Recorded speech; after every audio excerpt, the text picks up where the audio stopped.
दोस्तों, ये है 50 पैसे का सिक्का, इंडियन गवर्नमेंट, भारत सरकार का। 1985 में ये प्रिंट हुआ था, जो लेफ्ट में लिखा हुआ है। और ये उस ज़माने का प्रचलित सिक्का था।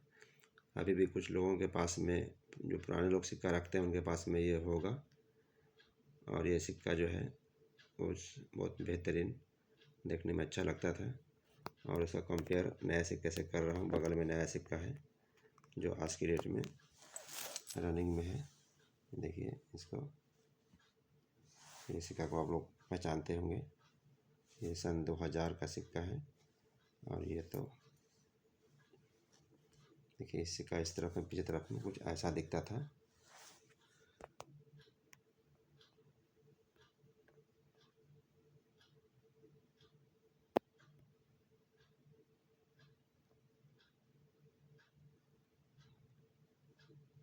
कॉइन की जानकारी के लिए कुछ मैं वीडियो डालता रहता हूँ, बहुत सारा वीडियो वगैरह।